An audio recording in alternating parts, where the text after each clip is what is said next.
It started in July 2012. That's where we moved houses, and I was having a chat with my cousin sister about exercising in general, and we got talking about sort of exercising. She was telling me what she was getting into, and her partner back then as well. So I thought it would be good to get into exercising. So I started to get involved in that and started to jog around and run around the block.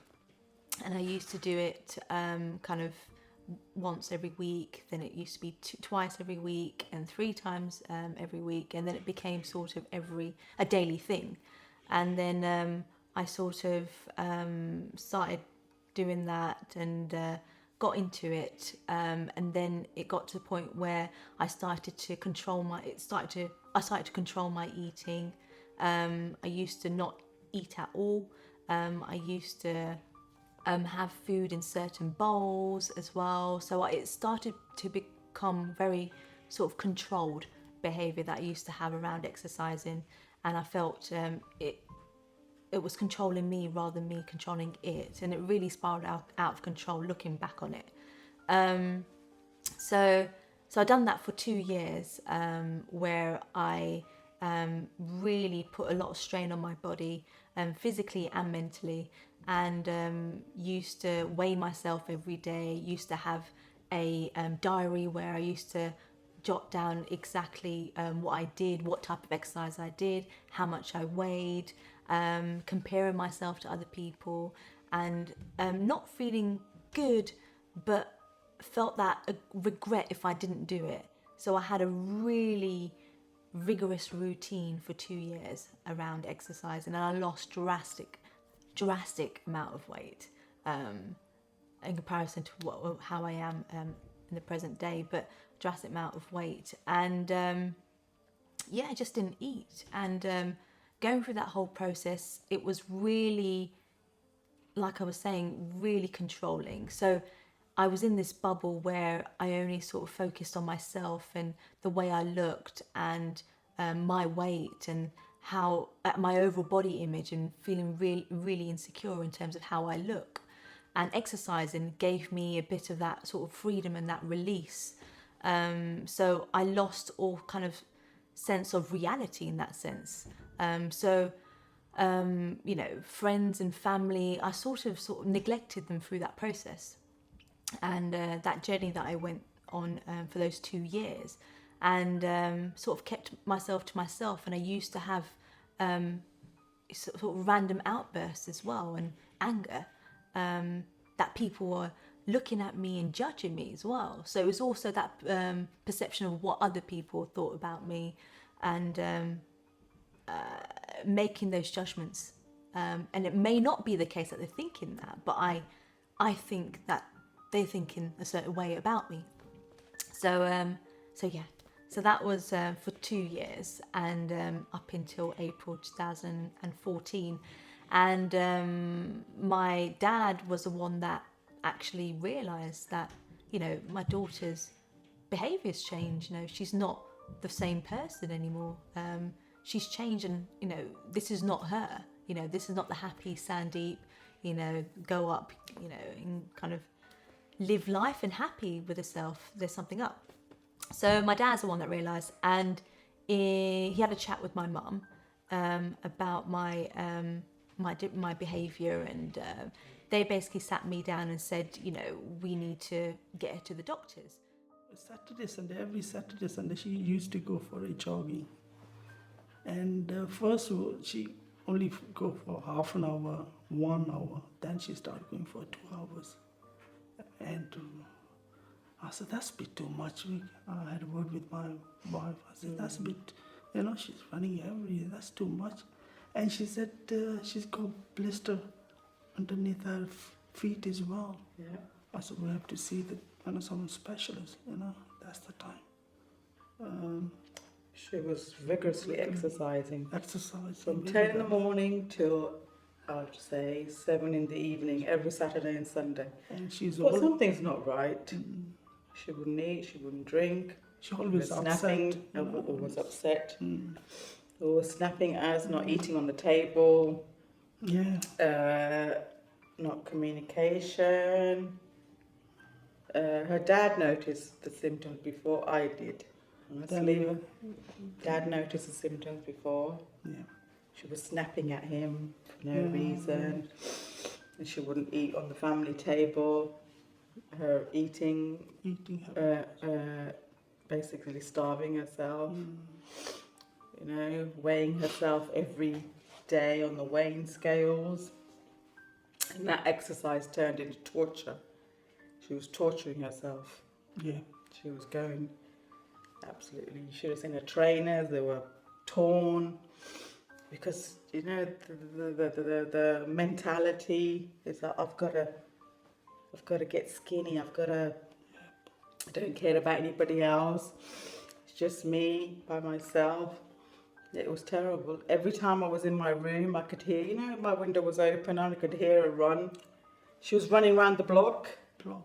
About Every Saturday. Oh, it was every Saturday, and then she would stop. She would stop running. She would do about 30 laps of all of the road, and then go upstairs in her room straight away, not looking at anybody.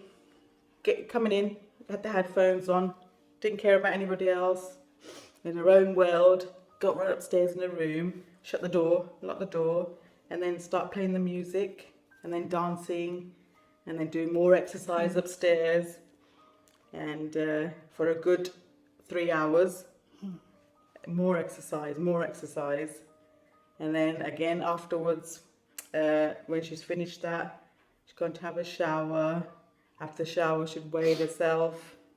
Oh, you know, I might have lost a few pounds here. And she wouldn't eat. She'd have a salad bowl, you know, just for that day. That was her food intake, and that carried on for a good, I think it was about 2 years, wasn't it? Yeah, 2 years. And was measuring her food, always drawing pictures of her food. I had this to eat today, I've had that to eat today. Drawing pictures of her food, and with the same bowl.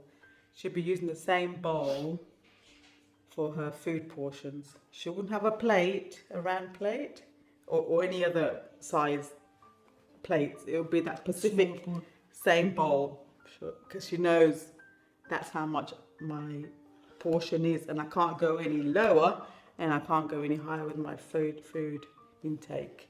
So in March 2014, I went to the doctors and they referred me for 6 sessions of CBT, which is cognitive behavioural therapy. So I did 6 sessions of that, and they diagnosed me with anorexia nervosa, body dysmorphia disorder, and OCD. And so I did the 6 sessions of that, and they prescribed me with antidepressants as well. So I took them for a good 4 to 5 months alongside CBT sessions. And then with CBT sessions, once they finished, I had to go back to the doctors. And the doctor then put me on the waiting list for the 40 sessions with the NHS secondary psychological care. But it was a waiting list for around 7 months. And that was in August 2014. So a good 7-month wait, which I know for some people it's longer than that. And it's mentally and physically draining for family members of that person as well. So 7-month wait wasn't, too bad. But so I did the sessions, and I started to go through those sessions. I've never done a therapy session before, and it's such a simple concept, but it's such a strange feeling when you first have your therapy session. You're with obviously a complete stranger, but obviously they're registered counsellors, and you're with them and you're talking about your feelings. You're opening up in a 4-walled room, and it's such a simple concept, but you're sort of giving yourself and opening up to them. So it's a big responsibility, and it's a big role for someone that's never done therapy before or never experienced counselling before. So that has helped me going through the sessions, and really trying to explore the feelings that I had around food. You know, why did I feel a certain way around exercising? Why was it the fact that was controlling me? And figuring out the core belief that I had around myself, around my eating, around the way I looked, and tackling that core belief, which was abnormality. I just felt I was abnormal. So I did that, and whilst on the waiting list in mid-August 2014, that's where I hit a down spell, and it was the lowest point of my entire journey around mental health. And I remember we were preparing for my brother's birthday on Friday the 29th of August 2014. We were preparing for his birthday and at our temple in the Gurdwara, and so we kind of got the family together to kind of go there and prepare. And on that day, I woke up that morning and I just didn't want to kind of get out of bed. I didn't want to talk to anyone. I didn't feel like I didn't want to do anything. I just wanted to stay in my pajamas and stay in my room. I didn't want to talk to anyone. Everybody was there, all the family were there. Sandy was a bit reluctant to go. I went in her room upstairs. She goes, "Let's go, Sandy." But she was a bit reluctant to go. She was a bit upset. And I thought, I don't know what's going on. And she looks really upset. I think she said, "I want to stay." Because her uncle was at home. And she goes, "Oh, let me stay. I want to stay. I don't feel like going." And then all of a sudden I was saying, "No, you must go. It's Gerdeep's. We're preparing 21st birthday." I felt really, really down and depressed. And so I thought, part of me was thinking, you just got to do it for your brother. You've just got to find that courage to get out and get dressed and get out and help your family. And the other part of me is saying, you know what, there's no need for you to get up. What's the point? So I got the courage and I got out and I made my way to the Gurdwara with the family. Anyway, she did go. Didn't really feel like it, but she went. She was a bit upset. I had a little bit of a feeling something wasn't right. So I got to the temple, preparing the food. Sandy was very quiet, sitting away from everybody. And I can't go on.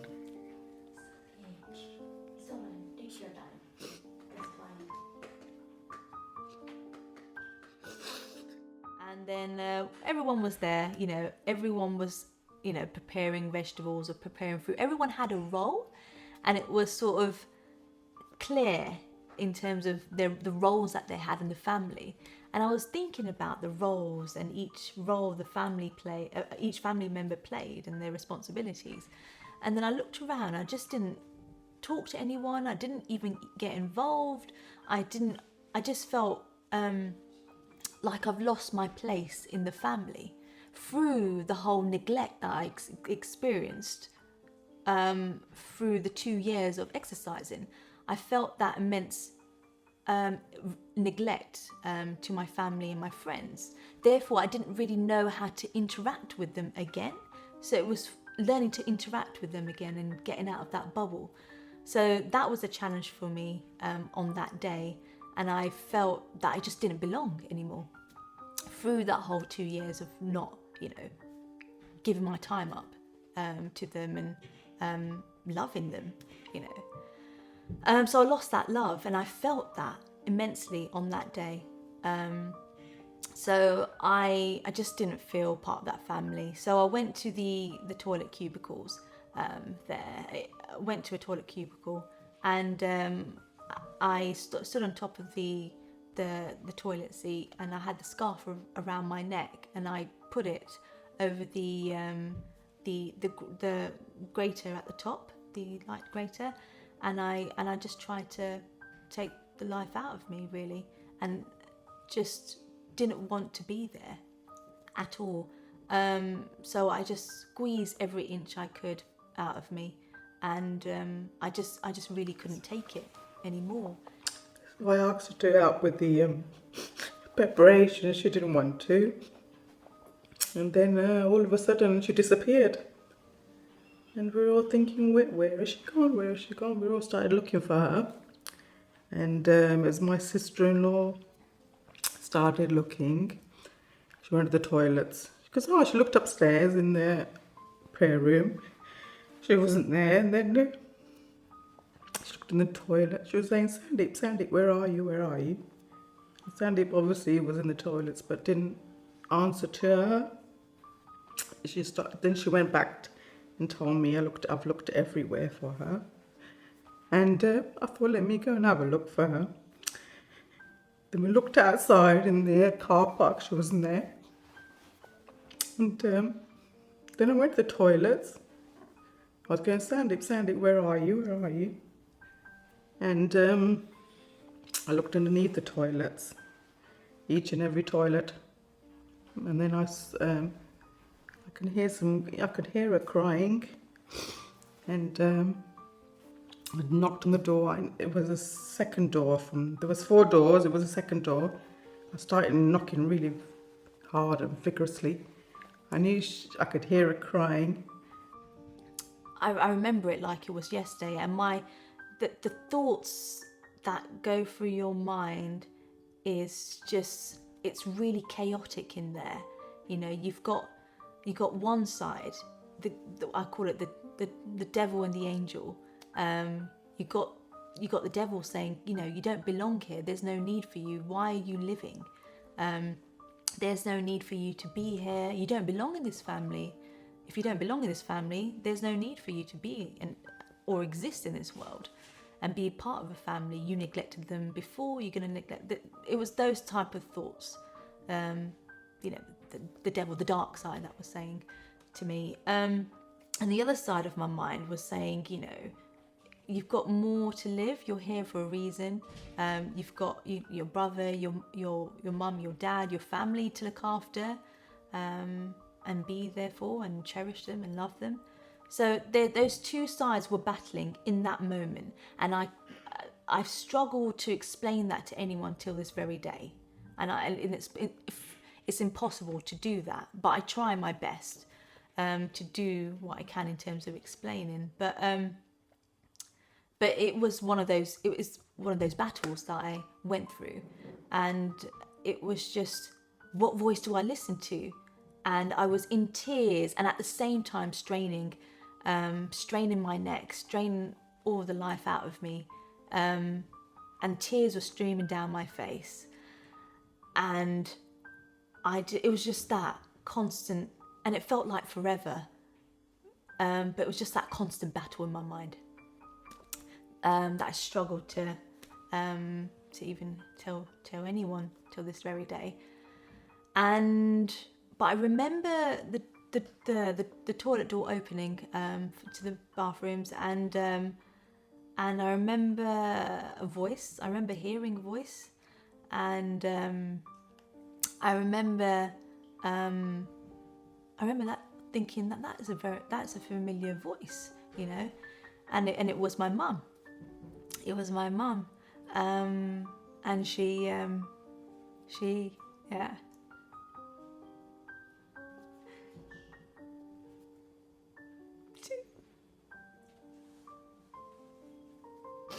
Sorry.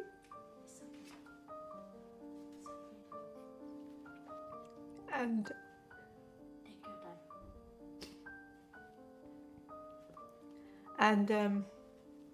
so yeah, it was my mum's voice, and I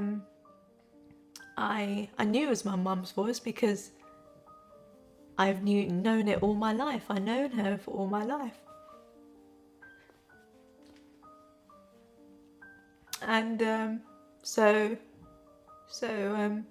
I recognised her voice, and she was calling out to me. She was saying,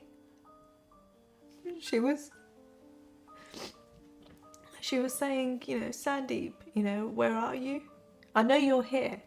I know you're here. So she went to sort of each cubicle, and she noticed my one was locked.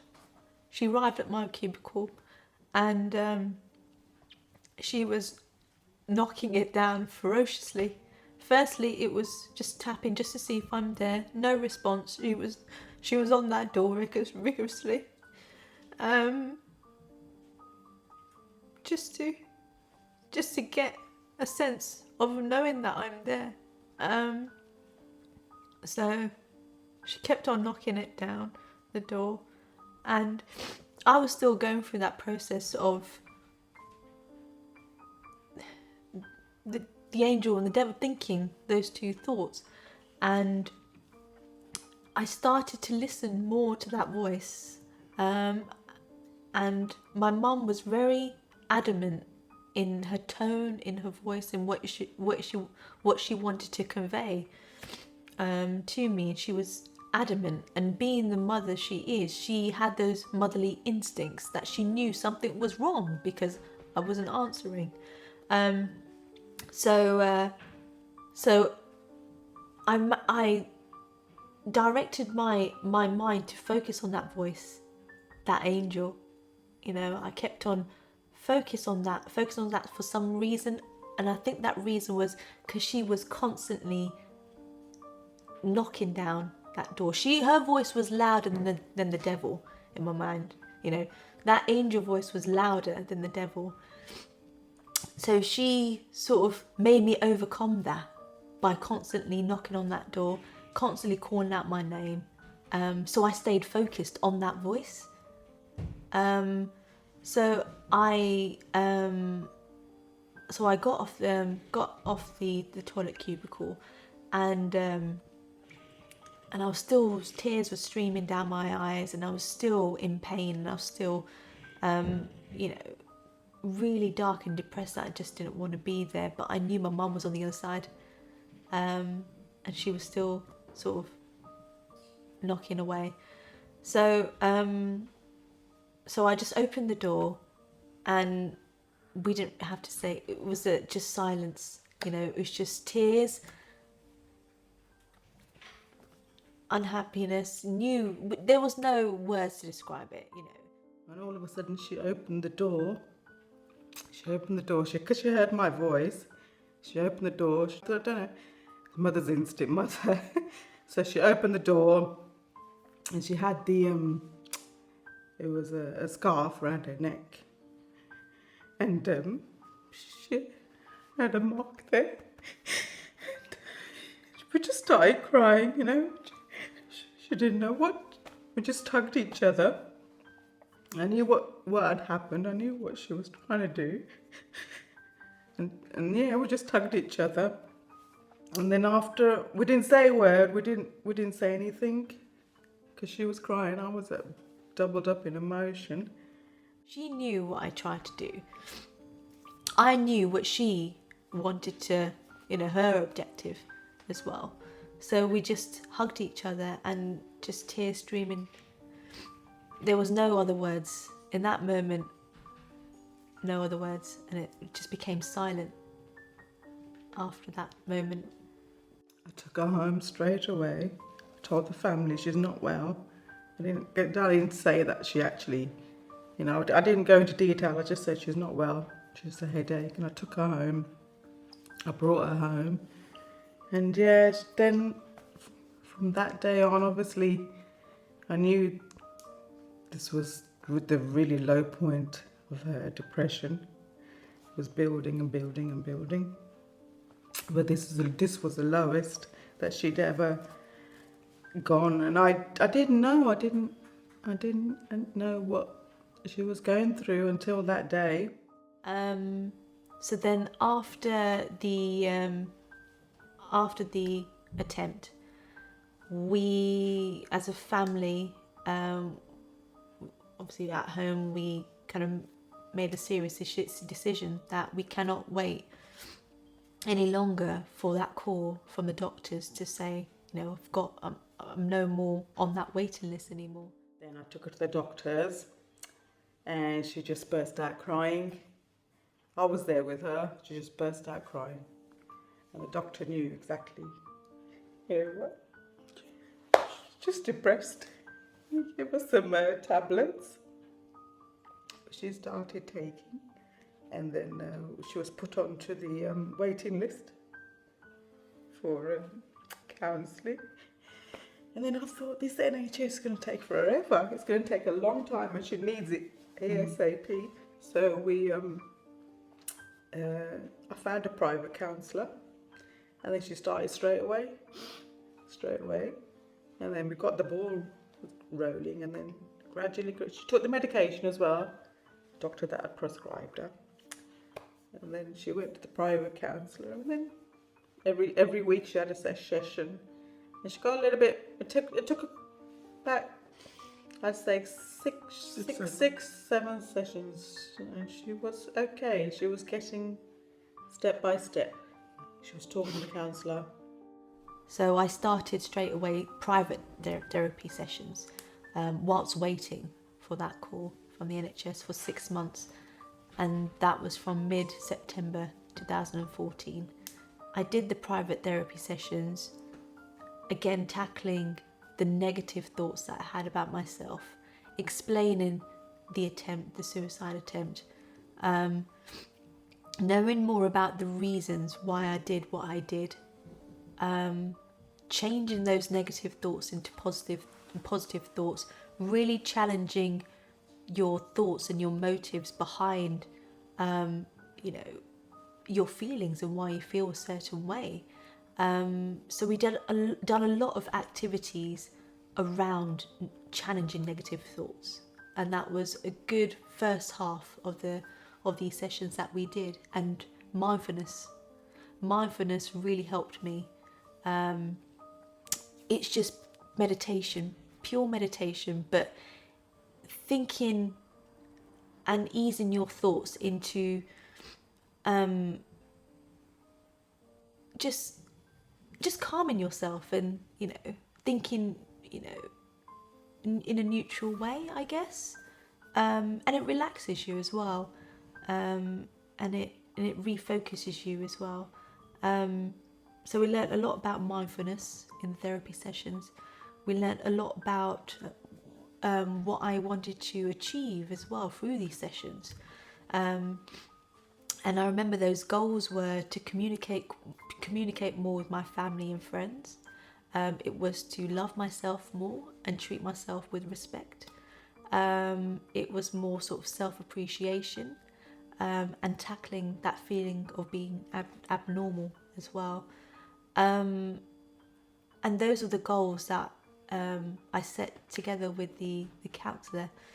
So I learnt a lot about myself going through the private sessions, and then I got the call to start the NHS 40 sessions in March 2015, and I did that alongside the private therapy, and then slowly stopped the private therapy and focused on the secondary psychological care, and that was 40 sessions. And there I learned even more about myself and even more about tackling. And then I think 3-4 weeks into the sessions, I started to not weigh myself anymore. I started to stop the food diaries. I started to wean myself slowly into eating properly again, improve my communication as well, and with my family. That was important. That was one of my goals, and to really work on that more in the 40 sessions. So that was key, and we did that. I finished up, I think, in February 2016, and thereafter those sessions, I started to I stopped medication as well, and I slowly became sort of different and sort of happier, a little bit happier, and I started to kind of talk to my family more, and yeah, I think that was sort of that journey of my life, and obviously it has changed now. I remember one weekend my mum came across an event, a Changing Minds mental health event at the South Bank Centre in that 2016. So I went there with my mum. It was on a Saturday, I remember that. And so we went down to the event, and it was all focused around mental health. And I just was blown away by how many mental health organisations and charities were all under one roof. I never knew that there was that level of support around mental health at that scale in the UK, and to visually see it in one place under one roof, I thought this is a really prominent issue, you know. And we had so much information on that day. You know what? I'm not alone. You know, I'm not suffering. I'm not the only one suffering. You know, or have suffered. You know, and it was comforting to know that you know, I wasn't alone in this world. People have gone through similar journeys as mine, and that was the day for me, I think, for myself and my mum. And that was the day where it really opened doors for me. You know what? I really want to channel my my story and champion mental health and become an activist in mental health and try to help others that are going through the same situation or have, along with their parents and carers, and support them. So we created the Happy Heads initiative, and at the moment we're relying on donations and volunteers at the moment. So the objective is to have Happy Heads as a charity later on, spreading the message around mental health and sharing my story more importantly than anything, to really get the message out there. And now I'm trying to begin to explore the Asian community around mental health. In my local area, and in general, worldwide, there is a cry for help around Asian mental health at the moment. So I want to now focus my energy into that also, and the cultural aspect and everything that goes with it for those that are suffering. There's a huge stigma and discrimination around mental health in general. But if you look closely in different ethnic minorities, that stigma and discrimination is consistently the same. And we need to tackle that. And we can only tackle that together. That to me really opened up my eyes, because like I said, I've never had any prior experience to any form of mental health, and coming across other people's testimonies, not just my sister's alone, that really did open up my eyes. And I think I think it's really good exposure. And I really wanted him to be sort of knowledgeable about that and learn so much about it. And I think that has changed him and made him more aware and changed his mindset as well. But I think out of all the people in my family, I'm so glad that my brother was there to support me. Also, I think obviously seeing what Sandeep has gone through now, you know, I've learned a lot. So going, you know, something as simple as socializing with friends, going to the pub, I really do try and tend to really listen to people's conversations, so my close friends, because like I said, listening and communicating is so important in situations like this, you know, little tidbits that you can pick up on, you know, and just really just not go too in depth, don't overwhelm them, but just, you know, really touch on certain points that they can pick up, and any symptoms that you may find or something similar that you know someone's gone through, and then you think, oh, okay, you know, I think you know, that someone who's close to me is going through maybe something similar. Yeah. So I think listening is very key. We had no knowledge of mental health and depression. I had no knowledge at all. Nothing Until at all. Only when only when Sandeep, these symptoms and signs occurred. You're thinking, what's going on?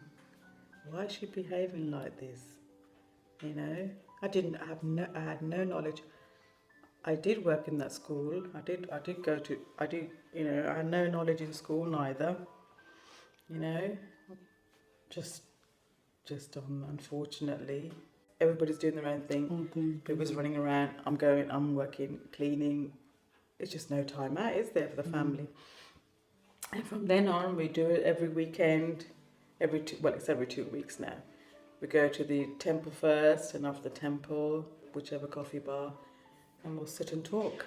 And I'll with our positives and negatives of the 2 weeks, or if we go after a month, and we'll do our pos the next for a month. What were your highs and what were Yeah. your lows? And That's it, yeah, positive. it's your turn now, and then it's your turn, and it's your turn next. You know, I've told my children, you need to talk. You need to let everything out. Any problem that you have, you need to tell us. Just tell us, you know. You need to tell us. Now that I'm more aware of it, we are aware of it. Any problems that you have, you must come and tell us. Please do not stay quiet. You know, we are here for you 24/7. Yeah. Yeah, but always. So yeah, we've learned a lot. Be aware. Be aware of the signs. You know, like your child is changing. Just the habits there. You Speaking was. Yeah, you must just communicate more. Talk to them. Yeah. Keep an eye on them, because you know the habits, they change their. They might habit. be suffering for Yeah. something, you know. You know, it's complete change of personality. You know, you must be very aware of that.